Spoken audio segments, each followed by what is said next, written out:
साथियों नमस्कार। साथियों, पिछले से पिछले वीडियो में मैंने आपको बताया था कि अगला नंबर बांग्लादेश का है और बांग्लादेश के साथ भी वही होगा जो पाकिस्तान के साथ हो रहा है। यानी कि बांग्लादेश का पानी रोका जाएगा धीरे धीरे, बांग्लादेश के साथ ट्रेड कम करी जाएगी, बांग्लादेश को वो सभी बेनिफिट्स लगभग बंद कर दिए जाएंगे जो भारत से हो रहे हैं, जिस प्रकार से पाकिस्तान के साथ किया गया था। और पाकिस्तान बांग्लादेश को दोनों को पहले बिल्कुल पस्त करके फिर भारत चाइना का नंबर लेगा। इसी क्रम में कुछ डेवलपमेंट हुए हैं जिनको जान करके आप हैरान हो जाएंगे। लेकिन उन डेवलपमेंट से पहले मैं आपको एक बात बता दूं, आपको और हमको पिछले कई दशकों से भारतीयों को यह पढ़ाया जा रहा है कि भाईचारे से रहना है, सेकुलरिज्म फॉलो करना है, फ्रेटर्निटी ब्रदरहुड को आगे बढ़ाना है, कोई भी ऐसी बात नहीं करनी जो धर्म से संबंधित हो। आप और हम जब भी कोई ऐसी बात करते हैं जिसमें धर्म आ जाए तो हमको ऑर्थोडॉक्स बता दिया जाता है, हमें चुप करा दिया जाता है। और कहीं भी हम अपनी संस्कृति का बखान कर दें तो ये बता दिया जाता है कि भाई तुम तो जो है साइंस के जमाने में ऐसी बातें क्यों कर रहे हो। आपको हमको चुप कराते रहे और पीछे पीछे कार्यक्रम चलते रहे। यही कारण है कि अभी तो पाकिस्तान को हमने बताया है कि भाई औकात में रहो। पाकिस्तान तो छोड़ो, बांग्लादेश जिस तरह से अकड़ दिखा रहा है ये हमारे उसी भाईचारे का परिणाम है। जिस बांग्लादेश को बनाने में हमने मदद करी, जिस बांग्लादेश के साथ ट्रेड करके हमने उसकी अर्थव्यवस्था संभाली, जिस बांग्लादेश के साथ गंगा वाटर ट्रीटी, तीस्ता नदी का जल देकर के उसको हमने संभाला, आज वो बांग्लादेश हमें नोच खाने के लिए तैयार बैठा हुआ है। और किसकी मदद से? चाइना और टर्की की मदद से। टर्की और चाइना किस तरह से बांग्लादेश की सहायता कर रहे हैं, आइए देखिए एक एक करके डेवलपमेंट्स क्या क्या हुए हैं। देखिए इस शक्ल को देखिए, ये देखो ये कैसी लगती है, आप बताइए कौन सा जानवर मैच कर रहा है। ये ऐसी शक्ल है, इसका नाम अर्दोगान है, टर्की का राष्ट्रपति है। इसने जिस तरह से पाकिस्तान का सपोर्ट किया था, पाकिस्तान को ड्रोन्स दिए थे, उसके बाद जब इसका बॉयकॉट होने लगा इसके देश का, बावजूद इसके इसने ये बोला कि हम पाकिस्तान के साथ खड़े हुए हैं।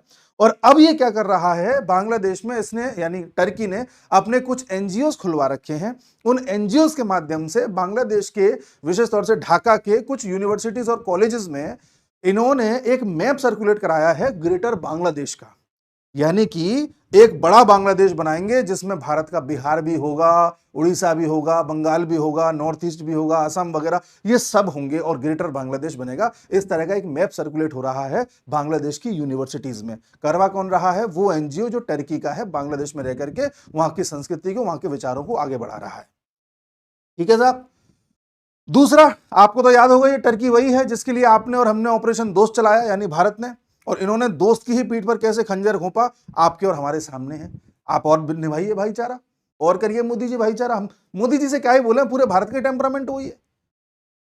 अगला आदमी ये जो अर्दोगान है, अपने एक धर्म की आइडियोलॉजी को लेकर के, रेडिकल आइडियोलॉजी को लेकर के आपके अगल बगल में आग लगा रहा है, आपके देश में आग लगा रहा है। और आपको क्या कह दिया जा रहा है कि चुप रहो, हेट मत फैलाओ। जी साहब, ये इसने किया है। आइए आप न्यूज देखिए। देखिए, Turkey backed group circulates greater Bangladesh map showing parts of India. ठीक है साहब, ढाका में किया गया है और ये भारत के नॉर्थ ईस्ट वाले रीजन, बंगाल, बिहार वगैरह, उन सबको ये जो है उसी में शामिल दिखा रहा है। इस ग्रुप का नाम है सल्तनत ए बांग्ला। इसने इस तरह का एक ग्रेटर बांग्लादेश का मैप सर्कुलेट किया है। अब भाई इनको क्या पड़ रही है बांग्लादेश में आकर के ये सब करने की? उसका कारण क्या है मैं बताऊंगा, ये टर्की ऐसा क्यों कर रहा है, पहले आप ये जानिए। ठीक है, ये सारी चीजें हैं। उसके अलावा एक घटनाक्रम और हुआ है। वो घटनाक्रम ये है कि भारत ने बांग्लादेश से जो इंपोर्ट आता था भारत में, विशेष तौर से नॉर्थ ईस्ट में, हम चूंकि बांग्लादेश के टेक्सटाइल लेते हैं, वहां के फल सब्जी भी मंगा लेते हैं, फिशेस मंगा लेते हैं, बिस्किट्स मंगा लेते हैं, ग्रोसरी का थोड़ा बहुत सामान बांग्लादेश से हम ले लेते हैं। और विशेष तौर से जो हमारा नॉर्थ ईस्ट है, नॉर्थ ईस्ट इंडिया का, ये मान के चलिए, मैंने वहां के निवासियों से पूछा है कि लगभग 80% सामान ऐसा है डेली यूज वाला, ये बिस्किट, नमकीन है ना, ये डेली यूज में जो आते हैं, 80% सामान ऐसा है जो बांग्लादेश से आता है। भारत ने इन सब को लिमिट कर दिया है, इन पर लगभग रोक टाइप की लगा दी है। जिस पर रोक नहीं लगाई है उसमें रूल्स एंड रेगुलेशन ऐसे कर दिए कि ये बेच ही नहीं पाएगा। कारण क्या था? बांग्लादेश ने भी, अब देखो जरा सा बांग्लादेश किस तरह से अकड़ दिखा रहा है। बांग्लादेश ने क्या किया था कि भारत के यहां से जो यार्न जाता था उस पर एक तरीके से कुछ अपने नॉन टैरिफ बैरियर लगा दिए थे। नॉन टैरिफ का मतलब टैरिफ नहीं बढ़ाया, लेकिन इतनी ज्यादा उसमें अवरोध उत्पन्न कर दिए कि हमारा यारनुमा बिक ही नहीं पा रहा। हमारे गुड्स अगर जा रहे हैं तो उनको बहुत देर तक जो है रखा जा रहा है, वहीं पर उनका नंबर ही नहीं आ पा रहा है। कस्टम जो उनके जो एक्टिविटीज होती हैं उसी में टाइम ज्यादा जा रहा है, जिससे कि हमारे गुड्स को उतना ज्यादा स्पेस नहीं मिल पा रहा जो पहले मिलता था। बांग्लादेश मतलब टक्कर लेना चाह रहा है। ठीक है, तो हमने भी बदले की कार्रवाई करते हुए ऐसा बोला कि भाई देखो, हम तुम्हारा ये माल अब डायरेक्ट नॉर्थ ईस्ट में नहीं मंगा पाएंगे। अगर तुम्हें माल भेजना है तो ध्यान रखना, दो ही रूट्स हैं तुम्हारे पास माल भेजने के लिए। एक कोलकाता का पोर्ट है और एक मुंबई का पोर्ट है। भेजना है तो यहां से भेजो।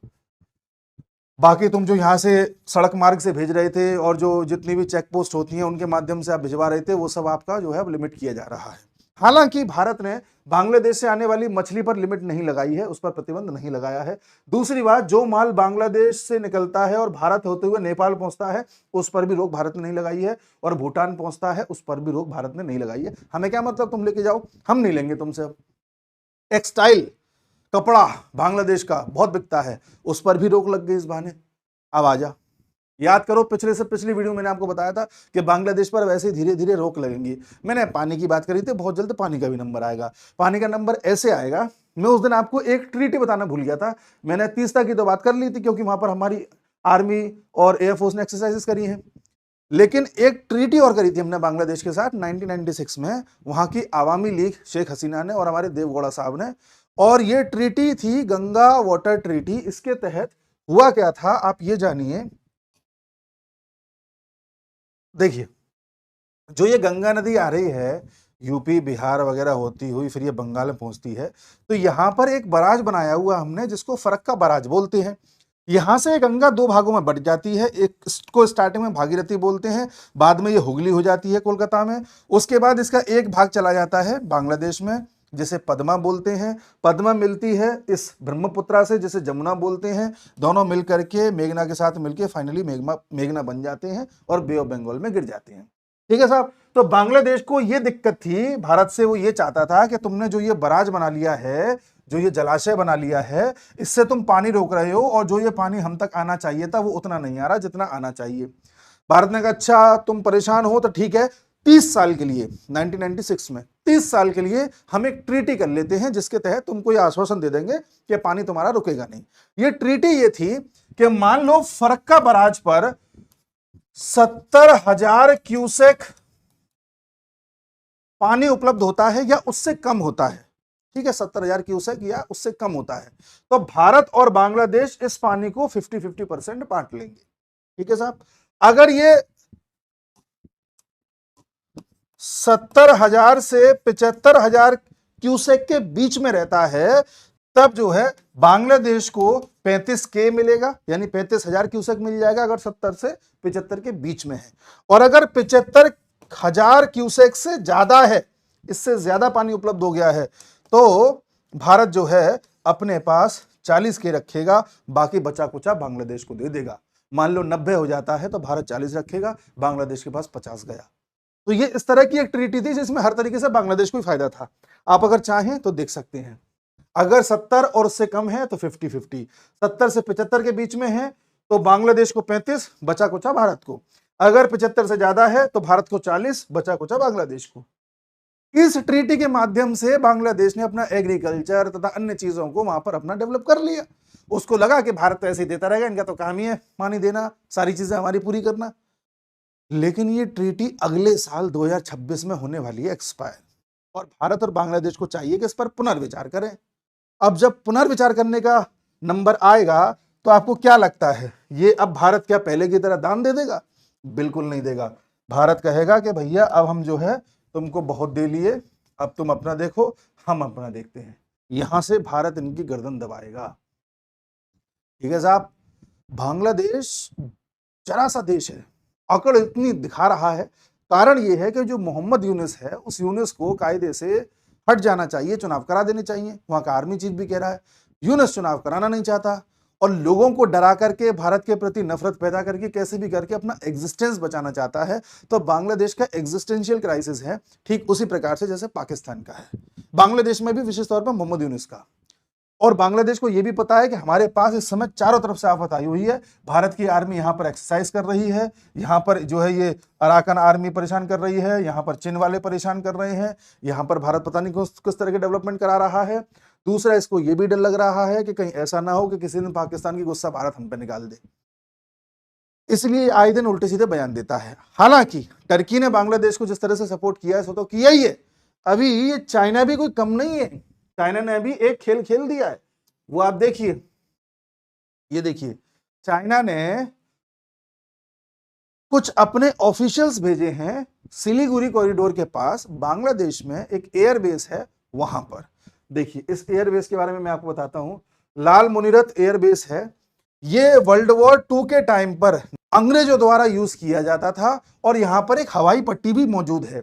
चाइना यह चाहता है कि इस एयरबेस का पुनर्निर्माण कर दे, यानी कि जो ऑलरेडी बना हुआ है उसको और ठीक कर दे, जिससे कि यहां पर एक एयरबेस तैयार हो जाएगा जो भारत के सिलीगुड़ी कॉरिडोर से, या जिसे चिकन नेक कहा जाता है, इससे मात्र 10 से 15 किलोमीटर दूर है।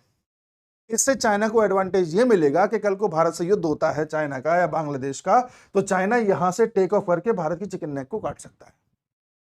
चाइना कैसे भी करके इस चिकन नेक कह लो या सिलीगुड़ी कॉरिडोर कह लो, इसके पास आना चाहता है, जिससे कि भारत को यहां से वल्नरेबल बना सके। इसलिए चाइना ने अपने ऑफिशियल्स भेजे और यहां पर इस बात का पुनर्विचार किया जा रहा है कि भाई हम कैसे यहां पर इसको दोबारा रिवाइव कर सकते हैं, दोबारा इसको पुनर्जीवित कर सकते हैं। अब बांग्लादेश आने भी देगा, कारण बांग्लादेश के पास पैसे की कमी है, फंड्स की कमी है। जब फंड्स की कमी है तो अमेरिका से मांग सकता है या चाइना से मांग सकता है। अमेरिका मोहम्मद यूनुस को बिल्कुल पसंद नहीं करता, ट्रम्प तो बिल्कुल पसंद नहीं करता, तो इसलिए अब उसकी मजबूरी है कि चाइना से वो ले, और चाइना ऐसे ही लोगों की तलाश करता है जो मजबूर हो, पैसे की उन्हें ज़रूरत हो, और चाइना पैसे के एवज में या तो एयरबेस को कब्जा ले, या कोई ऐसी ज़मीन कब्जा ले, या कोई पोर्ट कब्जा ले जिसका आगे जाकर के वो उपयोग कर सके भारत के विरुद्ध। ये चाइना कर रहा है, ये बांग्लादेश करवा रहा है। अब मैं आपको कुछ प्रेडिक्शंस बताता हूं। पहली प्रेडिक्शन ये है कि भारत धीरे धीरे बांग्लादेश का गला भी दबाता जाएगा, जैसे पाकिस्तान का दबाया है। ठीक है, अब ये पानी पर प्रहार करेगा भारत, पहले गुड्स पर कर रहा है। उसके बाद दूसरा प्रेडिक्शन, अगर भारत पाकिस्तान के साथ कॉन्फ्लिक्ट में दोबारा जाता है तो बांग्लादेश भी उस तरफ से यहां पर डिस्टर्बेंस पैदा करेगा। मिलिट्री डिस्टर्बेंस नहीं करेगा, वो करेगा फिदाइन। फिदाइन का मतलब एक ऐसे उसकी योजना है कि कई ऐसे लोग यहां पर भेजेगा, उनके वहां पर जितने भी ये जमात इस्लामी तथा अन्य हैं, ये इस तरह की प्लानिंग करते हैं कि हमें कोई मिलिट्री अटैक नहीं करना, हमें फिदाइन हमले करवाने हैं, लोगों में लगा दो, एंटर कराओ भारत में, फोड़ दो। समझ रहे हैं आप? इसलिए इन्फिल्ट्रेशन ज्यादा हो सकता है बॉर्डर पर, हालांकि हमारी फोर्सेस तैनात हैं, लेकिन बांग्लादेश कोशिश करेगा ज्यादा से ज्यादा इन्फिल्ट्रेशन कराए और इस तरह की चीजें करे जब भारत पाकिस्तान से उलझा हो।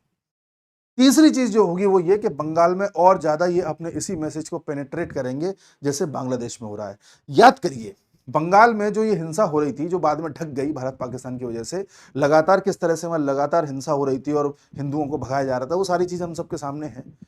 याद करिए मैंने उसमें भी वीडियो में बताया था कि वहां पर भी इस तरह के पेम्पलेट बांटे गए थे और बताया गया था कि तुम्हें क्या करना है, जब वक्फ कानून पास हो जाए या अमेंडमेंट बिल पास हो जाए तो उसके बाद किस तरह की चीजें करनी है, किस तरह के लिए हमें अपनी लड़ाई लड़नी है। लोगों के कान भरे गए थे। ऐसे ही यहां किया जा रहा है, कहाँ? बांग्लादेश में टर्की के एनजीओ के द्वारा। यानी कि मॉडस ऑपरेंडी, काम करने का तरीका एक जैसा है। काम करने का तरीका क्या है साहब? टर्की, चाइना सब मिल करके पाकिस्तान, भारत और बांग्लादेश तीनों में एक इनसिक्योरिटी पैदा करना चाहते हैं कि देखो मुसलमान खतरे में है। बांग्लादेशियों को भी ये बताया जा रहा है, पाकिस्तान को तो बताया ही ये गया है, और भारत के मुसलमानों को भी प्रभावित करने की कोशिश की जा रही है कि जो सपोर्ट मिल सके मिल जाए। ठीक है साहब? इसलिए इस एग्जिस्टेंशियल क्राइसिस को दिखा करके, डरा करके लोगों से ये सब करवाया जा रहा है। समझ रहे हैं? आगे देखिए, अब आप कहेंगे ठीक है साहब ये सारी बातें मान लिया, सारा कुछ है, ठीक है, लेकिन ये बताइए कि ये टर्की को इतना ज्यादा क्यों नेता बनने जैसा हो रहा है आजकल? ये टर्की हर जगह क्यों घुस रहा है? उस पर भी आते हैं। देखिए साहब, आपको मैं कई बार बता चुका हूं कि यहां पर सऊदी है, ईरान है, टर्की है, इन तीनों में इस बात की होड़ मची हुई है कि मुस्लिम समाज का, मुस्लिम देशों का नेता कौन? सऊदी अरेबिया सुन्नी कंट्री है, इसको लगता है मक्का मदीना यहां पर है तो इसको होना चाहिए। ईरान शिया कंट्री है, इसको लगता है कि रेवोल्यूशन ये लोग लेकर के आए हैं, इनकी अपनी एक कौम है, तो साहब इनका दबदबा होना चाहिए। टर्की का अपना एक ईगो है, उसको लगता है एक जमाना था जब हमारी ही बादशाहत होती थी, हमारे ही खलीफा होते थे, ऑटोमन एम्पायर हुआ करता था, हमें उसको वापस बनाना है, तो इनकी अपनी एक इच्छा है। इस समय सऊदी अरेबिया में क्या है, मोहम्मद बिन सलमान जो आए हुए हैं वो लगातार रिफॉर्म्स कर रहे हैं, और वो काफी बस कट्टर टाइप के नहीं है, थोड़ा सेकुलर टाइप के हैं, है ना। वहां पर इजाजत दे रहे हैं महिलाओं को कि महिलाएं जॉब कर सकती हैं, गाड़ी चला सकती हैं, पढ़ाई कर सकती हैं, हिंदुओं को इजाजत है कि अपना रिलीजन प्रैक्टिस कर सकते हैं, अपना त्योहार मना सकते हैं, मतलब काफ़ी लिबरल टाइप के हैं। वहाँ पर थिएटर खुल रहे हैं, वहाँ पर बड़े बड़े फैशन शोज कराए जा रहे हैं, वहाँ पर कॉन्सर्ट्स कराए जा रहे हैं, पिक्चरों की शूटिंग अलाउ कर दी है। ये सब पहले वहाँ बैन था, अब ये धीरे धीरे लिबरल कर रहे हैं, सऊदी अरेबिया को यूएई जैसा बना रहे हैं मोहम्मद बिन सलमान। तो ये सबको पता चल गया है कि मोहम्मद बिन सलमान की जो आइडियोलॉजी है वो वाली नहीं है कि मुझे कट्टरता फैलानी है, जिहाद फैलाना है, रेडिकल इस्लाम को फैलाना है, वो उनका नहीं है, वो लिबरल टाइप का आदमी है। ठीक है साहब, तो सऊदी का ऑप्शन तो यहां खत्म हो गया। ईरान पर दिन और रात इजराइल और यूएसए के बादल मंडरा रहे हैं। ईरान को यह नहीं पता कि यूएसए कब अटैक कर दे, इजराइल कब अटैक कर दे। ईरान का खुद का एक एग्जिस्टेंशियल क्राइसिस है, ईरान इस समय खुद परेशान है कि पता नहीं मैं कब पेल दिया जाऊं। इसलिए यूएसए का और इजराइल का जो दबाव या डर या जो भी है, ईरान को अभी उतना ज्यादा पंख फैलाने का मौका नहीं दे रहा कि ईरान कहीं और के लिए कुछ सोच सके। इसलिए अब जो बचा वो बचा साहब टर्की। ऐसे में अर्दोगान को यह लग रहा है कि जहां जहां मुस्लिम देश परेशान हैं, या जहां जहां मुस्लिम देशों को लग रहा है या वहां की कौम को लग रहा है कि हम फंस रहे हैं, हमारा देश ना टूट जाए, ये भारत अटैक ना कर दे या कोई और देश किसी और देश पर अटैक ना कर दे, वहां वहां टर्की जाकर के अपनी प्रेजेंस जमा रहा है और वहां के लोगों को ये समझा रहा है कि देखो तुम्हारा भाई तुम्हारे साथ खड़ा है, तुम टेंशन मत लो, सिर्फ रेडिकल इस्लाम के चक्कर में। इसको मौका मिल रहा है टर्की को कि ऐसी जगहों पर जाकर के अपना प्रोपोगेंडा और सारी चीजें चलाओ और इन सबको अपने फेवर में ले लो। आप समझ रहे हैं? टर्की ने एक बार ये कोशिश करी कि पाकिस्तान को ड्रोन दे, ये दे, वो दे, उसके जरिए उसे पता चल गया कि भारत को नहीं हरा सकता। अब प्रोपोगेंडा चलेगा नैरेटिव वाला, खबरें चलाई जाएंगी, पैम्पलेट्स बांटे जाएंगे, भड़काया जाएगा, ये बोला जाएगा कि 2047 तक भारत को पूरी तरह से ऐसे बना देना है। वो सारी चीजें आगे धीरे धीरे देखना बढ़ती चली जाएंगी, आप जान रहे हैं। तो ये साहब टर्की का एंगल है यहां पर। अच्छा, जब टर्की पाकिस्तान के साथ खड़ा है, टर्की खड़ा है साहब बांग्लादेश के साथ, और बांग्लादेश और पाकिस्तान दोनों को चाइना भी सपोर्ट कर रहा है, क्योंकि भाई भारत को परेशान करना है सबको। तो ऐसे में इस बात पर कोई हैरानी नहीं होगी कि कल को टर्की, चाइना, पाकिस्तान, बांग्लादेश जैसे 2-4 देश और साथ आकर के अपना एक ज्वाइंट वेंचर बना लें, और इन सबका एक ही मकसद यह होगा कि कैसे भी भारत को रोको। तो भारत आज एक तरह से उस जगह फंस गया है जहां पर भारत को अपने लिए अब थोड़े से कड़े कदम उठाने होंगे। जहां एक जरा सा बांग्लादेश जो मन में आ रही है कर रहा है और आप चुपचाप उसे करने दे रहे हो, ये नहीं चलेगा। आपने पाकिस्तान को फफेड़ा है, एक बार बांग्लादेश को भी ठीक करना जरूरी है। जब तक काम नहीं चलेगा, हमको ये जो भाईचारा भाईचारा और सब आप ये कम्युनल चीजें मत करो, अरे भैया ये धर्म के लिए क्या क्या कर रहे हैं सब देख लो। तो हम धर्म के लिए अपने देश के लिए भी ना करें, हम किसी के धर्म के खिलाफ नहीं है, पर तुम जो कर रहे हो धर्म की वजह से कर रहे हो, ये कन्फर्म है, और हम होने दें? ये नहीं चलेगा जी, ये नहीं चलेगा। जो ऑपरेशन दोस्त का लिहाज ना रख सका हो, जो बांग्लादेश अपने लिबरेशन का लिहाज ना रख सका हो कि हाँ भारत ने कराया था, जो भारत में रहने वाले लोग जो कभी मोदी को वोट नहीं देते, और मोदी ने सबसे ज्यादा उन लोगों के लिए काम किया है, अगर आप उठा के देखेंगे फैक्ट्स को तो पता चल जाएगा, वो लोग आज भी मोदी को वोट नहीं देते, जबकि सबसे ज्यादा काम किया है। जब वो लोग मोदी की पीठ पर खंजर घोंप सकते हैं, तो क्या हम अपने देश के लिए खड़े नहीं हो सकते? ये जो एक तरफा जो बात है वो रखो अपनी जेब में, समझ में आ गई ना? देश बचाना है हमें, और देश के साथ जो खड़ा है हम उसके साथ खड़े हैं, इररिस्पेक्टिव ऑफ धर्म और कास्ट और व्हाटएवर। ये बात जिस दिन समझ में आ जाएगी उस दिन ठीक हो जाओगे, वरना यही रहोगे। जय